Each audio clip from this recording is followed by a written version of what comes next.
interested in the first 4 days of trading of the year is people reallocate money, especially the big money people, and they decide, I'm going to take money out of this market or this group of stocks and put it in that market or that group of stocks. And the first 4 days is when a lot of that happens, and the market sends you a really important message then about what people are thinking and what they're doing. And if you noted, in case you missed it, the market went down the first 4 days and the 5th day also.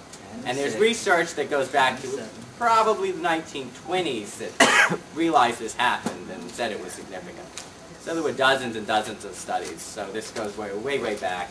And the Dow Jones on the first day had the biggest percentage drop, the second biggest percentage drop ever in history. The only bigger drop was during 1932, which was at the very bottom of the Depression.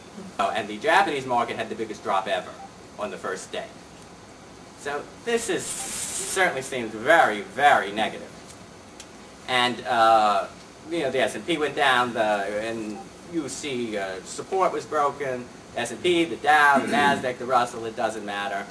You see, except for the Nasdaq, I think that the 50-day crossed and is now below the 200-day. This is a signal for a bear market.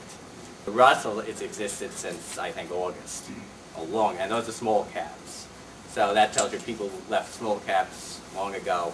And on the flip side, you see gold and silver and oil are doing really, really well. Gold and silver particularly. They are clearly sending out lots of signals of major bull markets, just as stocks are sending out lots of signals of a major bear market is taking place. Now, the only thing that has held the market up since August is the Federal Reserve, and the Federal Reserve pumping money into the market. And I've actually witnessed on the Friday, which was the third trading day, and it was a big drop, if you remember. The Nasdaq actually gapped down. If you weren't paying attention, it dropped 97, 98 points.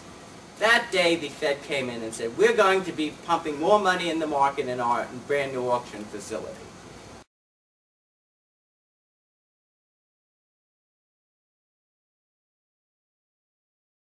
Now, that's not the first time the Fed has actually made some significant announcement while the market was dropping. I have lost count about how many times this has happened. There's at least 5, 6, 7, 8. I have to go back and research it. It started in August. The Fed is blatantly manipulating the market and trying to hold it up. Now, its efforts are getting weaker and weaker. It's not that it's doing less and less, but the response is getting less and less. And eventually this is going to fail.